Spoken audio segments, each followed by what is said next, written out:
আসসালামু আলাইকুম রহমতুল্লাহি ওয়া বারাকাতুহু। আমাদের চ্যানেলের সুপ্রিয় ভিউয়ার্স, আশা করি মহান আল্লাহ তাআলার অশেষ মেহেরবানিতে আপনারা ভালোই আছেন। আলহামদুলিল্লাহ, আমিও পরম করুণাময় এবং অসীম দয়ালু আল্লাহ তাআলার দয়ায় ভালোই আছি। আমাদের আজকের এই ভিডিওতে আলোচনা করব অনলাইন ভিত্তিক গেম ফ্রি ফায়ার নিয়ে। আশা করি আমাদের আয়োজনের পুরোটা সময় ধরে আমাদের সাথেই থাকবেন। শুরু করছি এবার মূল আলোচনা। অনলাইন জগতের সময়ের সবচেয়ে জনপ্রিয় দুইটি গেম হল পাবজি ও ফ্রি ফায়ার। পাবজি গেমটি নিয়ে এরই মাঝে আমরা বিস্তারিত আলোচনা করে একটি ভিডিও বানিয়েছি। আমাদের আজকের এই ভিডিওতে আলোচনা করব ফ্রি ফায়ার গেমটি নিয়ে। সাধারণ এই গেমটির ভিতরে কত রকমের রহস্য বিদ্যমান, কত রকম হারাম কাজ বিদ্যমান, কতভাবে ইসলামকে হেয় প্রতিপন্ন করা হয়েছে, কতভাবে আমাদের সৃষ্টিকর্তা আল্লাহ তাআলা ও তার রাসূলের শানে বেয়াদবি করা হয়েছে, তা হয়তো আপনি কল্পনাও করতে পারবেন না। কল্পনা করেননি বলেই আপনি একজন মুসলিম হবার পরেও এই হারাম গেমটি দিনরাত খেলে যাচ্ছেন। তবে আর নয় ভাই, অনেক হয়েছে, এবার বন্ধ করুন। একজন মুসলিম সন্তান হিসেবে আপনি এমন হারাম গেম নিয়ে মাতামাতি করতে পারেন না। বিপরীতে কেন গেমটি খেলা বন্ধ করবেন, কেন গেমটি ইসলামে হারাম, গেমটিতে কিভাবে ইসলাম, আল্লাহ তাআলা এবং নবীজিকে অপমান করা হয়েছে, এর বিস্তারিত জানবেন এখনই।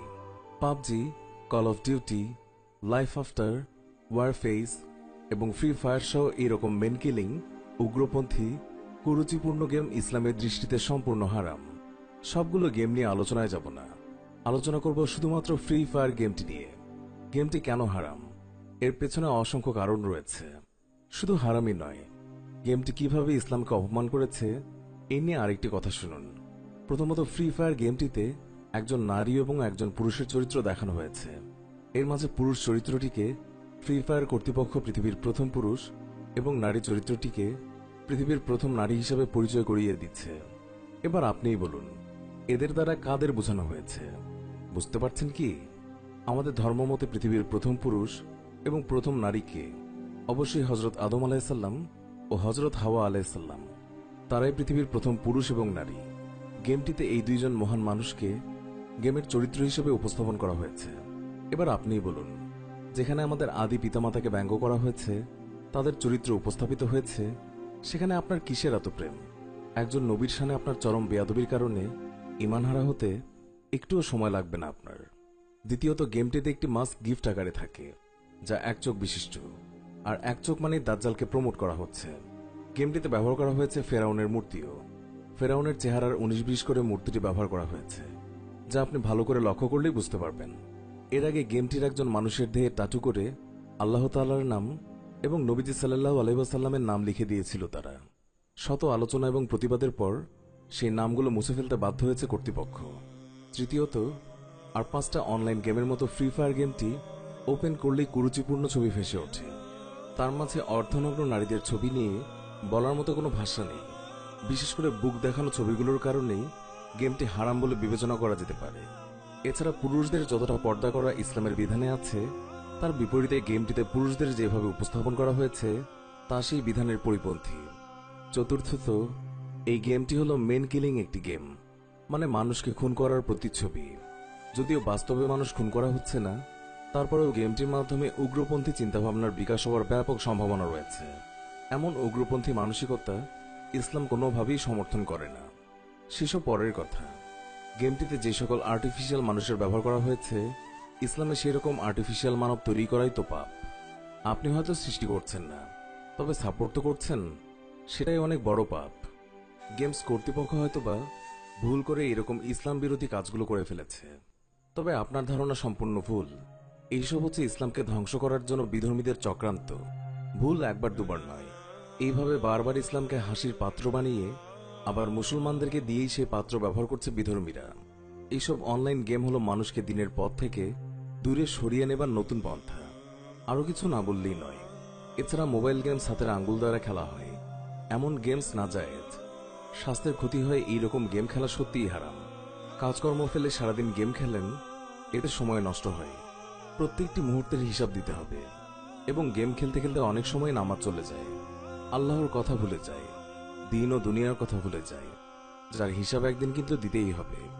সারাদিন সময় নষ্ট করে যে গেম খেলা হয়, এতে শুধু সময়েরই ক্ষতি নয়, ক্ষতি হয় ব্রেন সহ চোখ এবং স্বাস্থ্যেরও। তো বুঝুন এবার ইসলামে কেন এইসব গেমকে হারাম বলে বিবেচনা করা হয়েছে। এরপরও তাদের অনেকেই গেমটিকে সাপোর্ট করে বলছে, আমরা গেম খেলার সময় নিয়ত পরিষ্কার রাখলেই তো হবে। অনেকে বলেছে, ভাই এত কিছু বুঝি না, ইসলামের ক্ষতি হোক না হোক, শিরক হোক না হোক, আমরা শুধু বিনোদন বা সময় কাটানোর জন্য খেলি। কেউ কেউ বলেছে, ইসলাম মানার সময় ইসলাম মানব, খেলার সময় খেলব। আর কিছু ভাই বলেছে, আমি নামাজও পড়ি, রোজাও রাখি, আবার গেমসও খেলি। এখন কথা হলো, এক ব্যক্তি দুই নৌকায় পা দিয়ে যেমন কোনোভাবেই টিকে থাকতে পারে না, তেমনিভাবে হালাল ও হারাম মিশ্রণে ইসলামকে মানা যায় না। তাদের তথাকথিত যুক্তিগুলোকে ভুল এবং অযুক্তি প্রমাণ করার জন্য আমি একটা যুক্তি এবং একই সাথে এটাকে চ্যালেঞ্জ বলবো। আফসোস, সত্যি আফসোস তাদের জন্য। তাদের কাছে আমি জানতে চাই, তারা যে ভাত খায়, তাদের প্লেটের মধ্যে এক পাশে যদি তরকারি আর অন্য পাশে যদি মল রেখে দিই, তারা কি ওই প্লেটে ভাত মেখে ভাতের লোকমা মুখে তুলতে পারবে? মানে মলের জায়গায় মল থাক না, তরকারি দিয়ে প্লেটটায় ভাত মাখিয়ে দেখি কত খেতে পারেন। এখানে ভাত মানে হলো বিবেক, তরকারি মানে হলো হালাল, মল বা পায়খানা মানে হলো হারাম। কেউ যদি একই প্লেটে ভাত এবং মল রেখে খেতে না পারে, তবে কিভাবে সে একই সাথে হালাল এবং হারামকে এইভাবে মেশানোর চিন্তা করে? তার বোধ শক্তি এতটা লোভ কিভাবে পেল? সে কোথায় ডুবে আছে? তাই অনুরোধ করছি, পাবজি, ফ্রি ফায়ার সহ অন্যান্য গেম নিয়ে মারামারি বন্ধ করুন। যার যার সহজাত বিচার বুদ্ধি রয়েছে, আল্লাহ কুরআনে বারবারই বলেছেন, তারপরও কি তোমরা সহজাত বিচার বুদ্ধি প্রয়োগ করবে না? নিজের বিচার দিয়ে বোঝার চেষ্টা করুন কোনটা আপনার করা উচিত আর কোনটা উচিত নয়। যেই আল্লাহ সৃষ্টি করলেন, এত এত নেয়ামত দিলেন, তার ইবাদতের জন্যই তো আমাদের সময়গুলো ব্যয় করা উচিত, তাই নয় কি? এর মাঝে আমাদের অপরিহার্য কাজগুলো কোনোভাবেই বাদ দিতে পারবেন না। সেগুলো করার পাশাপাশি আমাদের জন্য উচিত বাকি সময়টা আল্লাহকে দেয়া, দিনকে নিয়ে রিসার্চ করা। নিশ্চয়ই সবচেয়ে খারাপ অপচয় হল সময়ের অপচয়। অপচয়কারী শয়তানের বন্ধু। আপনি হয়তো বলবেন, গেম বেশি খেলি না, এতে অত সময় নষ্ট হয় না। আবার কেউ বলবেন, আমি কোন আল্লাহর ওলি যে এই সামান্য সময় নিয়ে গেম খেলাও সময়ের অপচয় বলছি? এটা একটা নেশা। অনেকেই এই নেশায় আচ্ছন্ন। আপনি বুঝতেও পারবেন না কোন দিক দিয়ে সময় অপচয় করছেন। আর আমি ওরকম কেউ না, আমি একজন সতর্ককারী মাত্র। আমি আপনাদেরকে বোঝাতে যাচ্ছি, এটা কি খুব বেশি ভালো কাজ? এর থেকে ভালো কোনো কাজে কি সময় ব্যয় করা সম্ভব নয়? এর মানে কি শুধুই সময়ের অপচয় নয়? এই কারণে আমাদের ইবাদতের সমস্যা হচ্ছে না তো?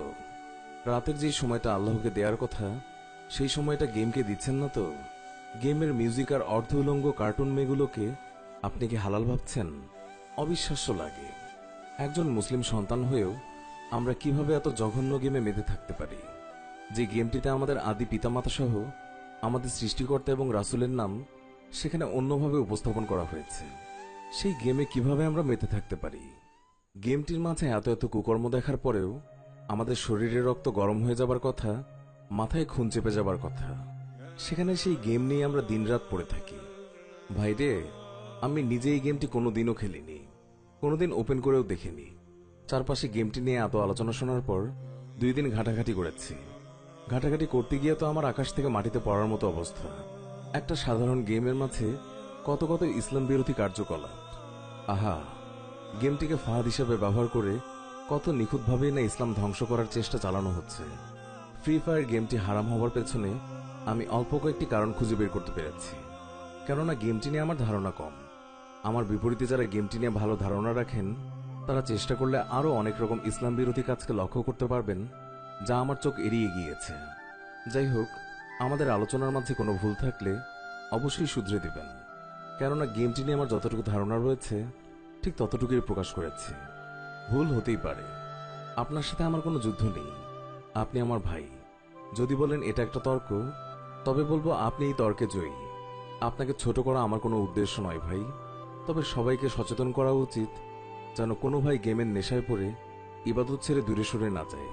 ভুল হলে মাফ করবেন।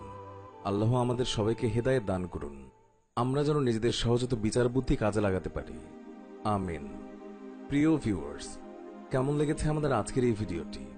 দ্রুত কমেন্ট করে জানিয়ে দিন এই নিয়ে আপনার মূল্যবান মতামত। আলোচনায় কোনো রকম ভুল থাকলে ক্ষমা সুন্দর দৃষ্টিতে দেখার অনুরোধ করছি। সেই সাথে ভিডিওটিতে অবশ্যই একটি লাইক দিন এবং অনেক অনেক শেয়ার করে চারিদিকে ছড়িয়ে দিন। আর এখনো যদি আমাদের চ্যানেলটি সাবস্ক্রাইব না করে থাকেন, তবে এক্ষুনি সাবস্ক্রাইব করে পাশে থাকা বেল আইকনটি ক্লিক করুন, এতে করে আমাদের নতুন ভিডিওর নোটিফিকেশন সবার আগে পৌঁছে যাবে আপনার কাছে। এতক্ষণ ধরে আমাদের ভিডিওটি দেখার জন্য অনেক অনেক ধন্যবাদ।